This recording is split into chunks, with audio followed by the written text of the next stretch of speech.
Seperti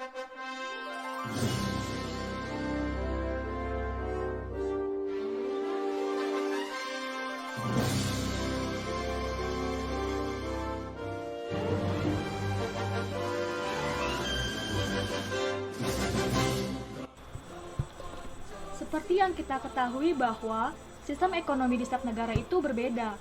Hal tersebut dikarenakan masing-masing negara melihat pada kondisi atau karakter negara itu sendiri, termasuk dengan negara kita, yakni Indonesia. Negara kita tercatat telah menerapkan sistem ekonomi Indonesia sebanyak 4 sistem yang disesuaikan dengan kondisi politik pada masanya juga.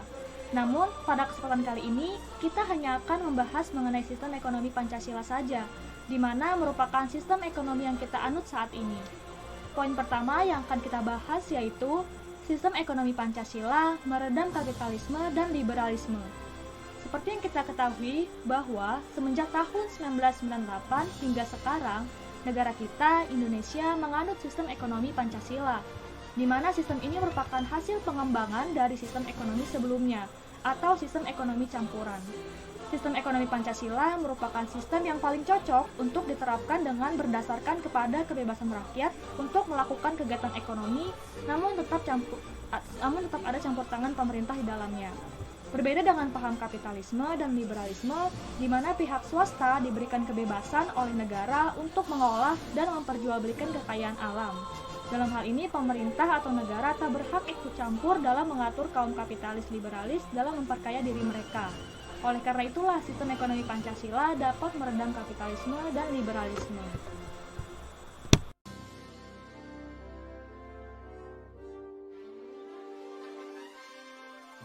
Seperti yang kita ketahui, bahwa sebuah sistem ekonomi tujuan utamanya memang untuk bagaimana sebuah negara menjamin pemenuhan kebutuhan dan kesejahteraan rakyat. Tujuan lanjutannya akan berdampak pada pertumbuhan ekonomi global, kestabilan ekonomi dengan kesempatan kerja untuk masyarakat yang luas, serta pemerataan pendapatan. Maka dari itu, tentu terdapat relasi antara sistem ekonomi yang dianut oleh suatu negara terhadap kesejahteraan rakyatnya. Relasi antara sistem ekonomi Pancasila terhadap kesejahteraan rakyat dapat kita lihat dari cara sistem ini mengatur dan memberi kesempatan, terutama bagi yang kecil, untuk tumbuh dan menjadi besar. Bukan berarti menolak pemilik kapital besar, namun Pancasila mengatur negara harus membela yang kecil. Sistem ekonomi Pancasila harus menguatkan posisi usaha rakyat dalam kehidupan ekonomi, penciptaan ekosistem usaha yang adil, pemanfaatan sumber daya alam dan energi sebagai pokok-pokok kemakmuran rakyat dengan prinsip kekeluargaan dan gotong royong. Dengan demikian, kemerdekaan dalam pasar menghajatkan keterlibatan pemerintah untuk menjaga keseimbangan demi terciptanya kesejahteraan bagi semua rakyat. Penerapan ekonomi Pancasila dalam sistem koperasi di Indonesia. Sistem ekonomi Pancasila adalah suatu bentuk yang dijiwai oleh ideologi Pancasila, tentunya dengan landasan kekeluargaan dan juga gotong royong. Beberapa negara tertentu selalu menerapkan sistem ekonomi yang memang sudah sesuai dengan filosofi hidup di negara itu. Sama halnya dengan di Indonesia, sistem ekonomi Pancasila akan memberikan ruang kebebasan pada seluruh warga negaranya agar bisa berusaha atau membangun usaha perekonomian dengan adanya batasan dan berbagai syarat yang sebelumnya sudah ditentukan. Contoh penerapan ekonomi Pancasila yaitu dalam sistem koperasi. Koperasi adalah salah satu bentuk penerapan Pancasila yang mampu meningkatkan perekonomian suatu institusi. Koperasi adalah bentuk usaha kolektif yang memiliki asas kekeluargaan. Seluruh bentuk pengelolaan dan distribusi kekayaan di dalamnya itu dikendalikan oleh seluruh anggotanya sehingga bisa menghindari kesenjangan ekonomi antar individu. Namun, pada saat ini popularitas ekonomi sudah semakin surut. Kondisi ini bisa kita lihat dari banyaknya bentuk koperasi di Indonesia yang hanya tinggal papan nama saja.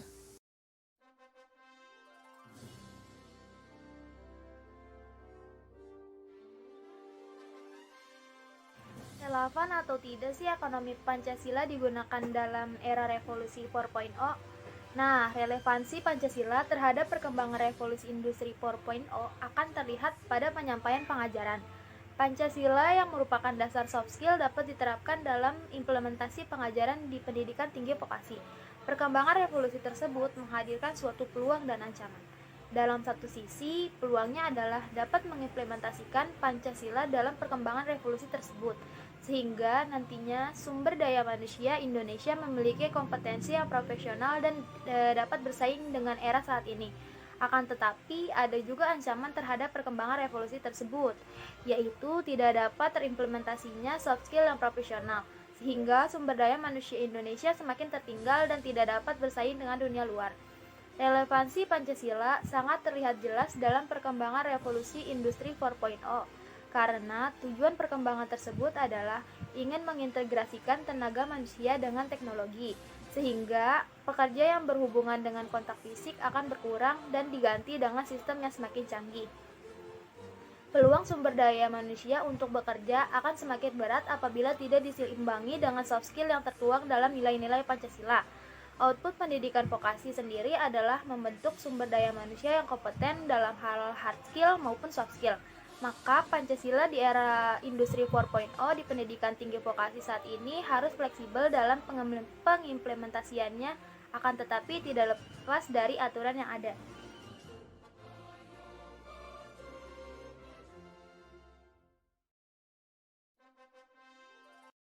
Poin kelima, relasi ekonomi Pancasila dan Undang-Undang Dasar 1945 Pasal 33. Pada Pasal 33 Undang-Undang Dasar 1945 memuat hak atau wewenang sekaligus kewajiban negara dalam pengelolaan perekonomian nasional dan kesejahteraan.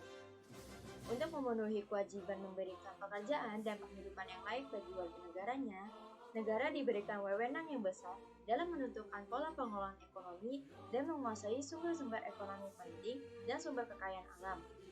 Wewenang tersebut diamalkan pada konstitusi dalam konteks perekonomian dan kesejahteraan sosial.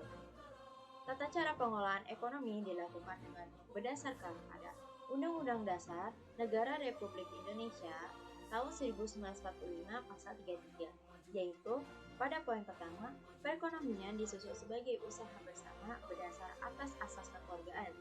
Poin kedua, cabang-cabang produksi yang penting bagi negara dan yang menguasai hajat hidup orang banyak dikuasai oleh negara.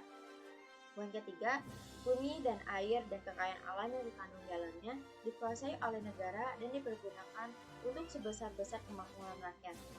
Poin terakhir, yakni poin keempat, perekonomian nasional diselenggarakan berdasar atas demokrasi ekonomi dengan prinsip kebersamaan, efisiensi berkeadilan, berkelanjutan, berwawasan lingkungan, kemandirian, serta dengan menjaga keseimbangan, kemajuan, dan kesatuan ekonomi nasional.